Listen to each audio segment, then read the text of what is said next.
Bonjour à tous et à toutes, aujourd'hui nous sommes pour l'exercice Silicon numéro 746. C'est un exercice où nous recevons ici un tableau de in qui représente chacun une marche avec un coût. Et nous devons pouvoir arriver jusqu'au toit. Bien sûr, nous devons payer chaque marche que nous traversons. Et une autre détail aussi qui est super important, nous pouvons commencer directement à la première marche ou à la deuxième marche. Et à chaque marche, nous pouvons décider de faire un marche ou deux marches. Bien sûr, lorsqu'on fait deux marches, nous souhaitons le prix. Par exemple, ici, si nous commençons par la deuxième marche, 15, on a le droit, nous devons payer 15. Puis, si nous faisons un pas, nous devons payer 15 plus 20. Et si nous faisons deux pas, on ne paye pas 20. Donc, on va payer que 15 à la fin. Et le résultat de l'exercice, le but de l'exercice, c'est pouvoir envoyer le chemin le moins cher pour atteindre le toit. Donc, il faudra voir est-ce qu'il faudra commencer par le premier index ou le deuxième index, et est-ce qu'il faudra faire un pas et deux pas pour pouvoir éviter par exemple les plus grands nombres. Donc pour ça, on va utiliser une approche récursive, à chaque fois on va tester toutes les combinaisons pour pouvoir savoir quel est le chemin le moins cher. Alors juste ici, je vous ai fait un petit schéma, vous pouvez directement commencer à 10 pour arriver à 15 ou à 10 pour arriver à 20, ou sinon vous pouvez faire de 15 pour arriver à 20 ou de 15 pour arriver au top, donc directement le toit. Par contre, on ne pourra pas, par exemple, à partir de 20 faire deux pas, donc deux marches, car on va sortir, on va être au-dessus du toit, c'est pas possible. Alors juste en termes de récursivité, alors c'est très simple, ce sera un arbre de décision. Vous pouvez commencer bien sûr toujours à la première marche, donc 0, l'index 0 ou l'index 1, et vous pouvez décider de faire une marche ou deux marches. Si vous faites une marche, vous allez vers la gauche dans des décisions, et si vous faites deux marches, vous allez vers la droite. Alors, c'est très bien, comme ça on pourra essayer de calculer le chemin et renvoyer le chemin le moins cher, etc. Mais la problématique, c'est ici, c'est que nous pourrons voir du travail qui est dupliqué. Par exemple, ici, l'arbre ici à droite avec le 1, c'est le même qu'il y a à gauche. C'est vrai qu'ici, on part avec plus 10, et ici, on part de 0, donc ici, ça va faire 25, ici, ça va faire 15. Mais il faudra faire attention à ça, mais on peut récupérer ce problème, ce sous-problème qui sera résolu d'abord dans la partie gauche pour pouvoir le réutiliser directement dans la partie droite, sans passer par la récursivité. Alors sans rentrer dans cette histoire-là de mémorisation de sous-problème, nous pouvons directement commencer avec une solution de récursion où nous pouvons directement calculer cost i, donc le prix de la marche actuelle, plus le minimum entre faire un pas ou faire deux pas. Alors c'est quoi faire un pas? C'est tout le chemin de manière récursive, deep search, on va descendre en profondeur, donc de faire un pas ou deux pas jusqu'à arriver bien sûr à i supérieur ou égal à len cost. Donc là on saura qu'on pourra renvoyer directement 0. Alors pourquoi 0? Parce que le toit est égal à 0. On n'a pas de coût lorsqu'on passe par le toit. Donc très simplement comme ça, on pourra tester toutes les combinaisons et bien sûr garder uniquement la moins chère, on pourra la renvoyer. Bien sûr, à la fin, il faudra faire d'IFS0, d'IFS1 minimum, donc le minimum entre ces deux appels-là, car on part de deux décisions complètement différentes et indépendantes. Donc c'est pour ça ici que nous devons renvoyer min d'IFS0, d'IFS1. Alors, on pourra aussi utiliser l'approche du dynamic programming, donc avec ce qu'on a parlé avec la mémorisation, pour pas à se retaper tous les sous-problèmes en directement remémorisant quel chemin a fait quel résultat, donc quel prix.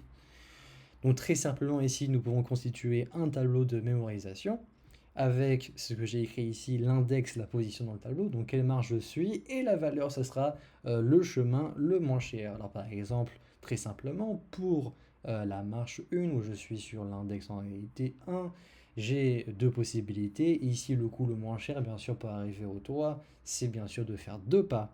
Donc ici, je pourrais envoyer directement 15 au lieu de devoir recalculer ici et essayer de trouver le moins cher. Alors c'est ce que je fais ici. Si jamais j'ai le résultat dans ma mémo, donc dans mon tableau, je pourrai directement renvoyer le résultat du tableau. Mais si jamais j'en ai pas, et je suis jamais passé par ce problème-là, il faudra que je le calcule pour la première fois.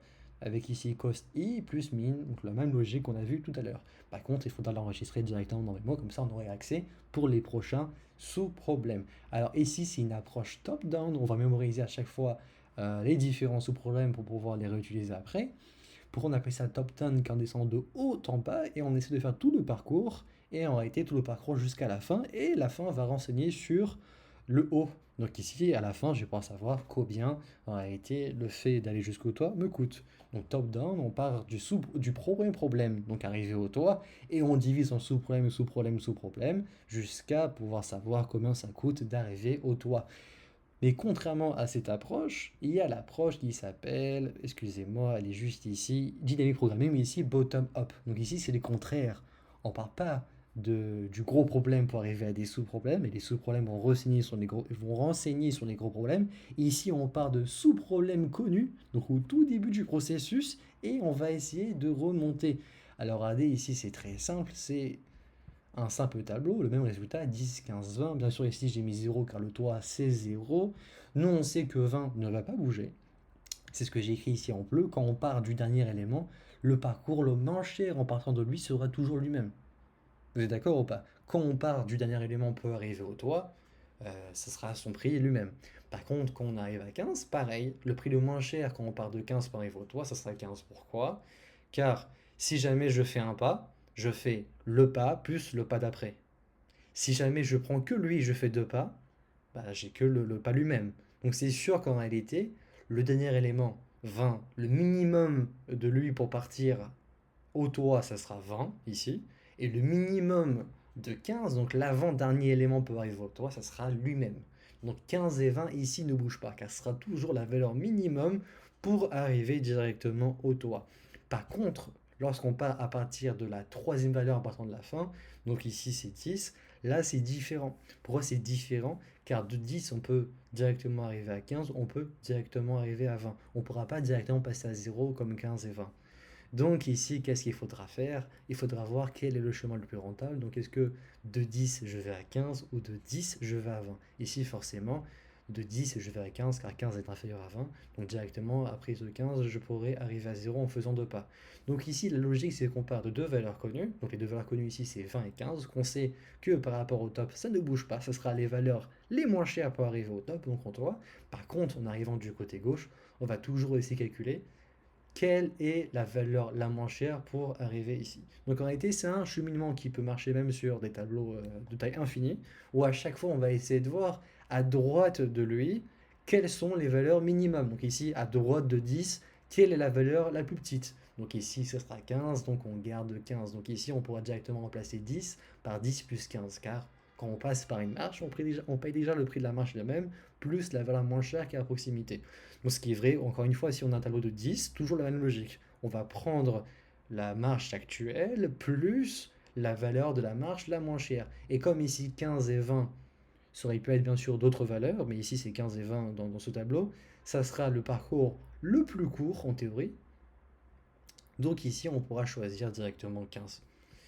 Alors, en termes de code, qu'est-ce que ça donne? Donc ici, c'est nos deux suprêmes de base, ici avec DP. Donc moins 1, c'est pour la dernière valeur, moins 2, c'est pour l'avant-dernière valeur. Ici, on pourra commencer directement à partir de la troisième valeur en partant de la fin. Donc c'est directement la seule valeur qui pourra, la première en tout cas valeur qui pourra être jaugée. Est-ce que ça vaut le coup de partir de faire un pas ou deux pas? Et nous pouvons directement ici faire dpi est égal à cos i, donc la marche elle-même, plus le minimum entre la marche d'après ou la marche d'après d'après. Donc comme ça, on pourra très simplement se servir des premières, en fait, en réalité des dernières marches pour pouvoir renseigner sur les premières marches, et petit à petit. Alors ici, je l'écris Dynamic Programming Space Optimized, donc avec l'espace optimisé. C'est la même approche que le bottom-up, sauf qu'au lieu de conserver tout un tableau de taille ici n, je vais plutôt conserver uniquement les deux valeurs, donc comme une fenêtre coulissante. Donc au début j'aurai uniquement 15-20, après j'aurai 10-15, après comme ça. Donc en réalité c'est tout simplement le même principe, sauf qu'au lieu de construire un tableau, je garde uniquement deux variables. Alors en termes de code, qu'est-ce que ça donne? Donc c'est le même principe, ici on commence depuis l'avant-dernière valeur, donc la troisième valeur en partant de la fin, et ici à chaque fois on va essayer de descendre en réalité du tableau. Donc on part des premiers suprêmes connus jusqu'au début du tableau pour essayer de reconstruire le prix du chemin le moins cher. Et ici directement on fera plus est égal, donc ici c'est comme si c'était cost i plus, ou le minimum, c'est-à-dire ou plus la marge d'après, si c'est la moins chère, ou la marge d'après si c'est elle la moins chère. Et toujours la même chose ici, il faudra retourner le minimum entre 0 et 1 car on fait deux appels au début. Donc deux choix différents, donc il faudra toujours vérifier ça. Merci beaucoup, si vous avez apprécié la vidéo, n'oubliez pas de mettre un like, ça soutient énormément la chaîne. Merci.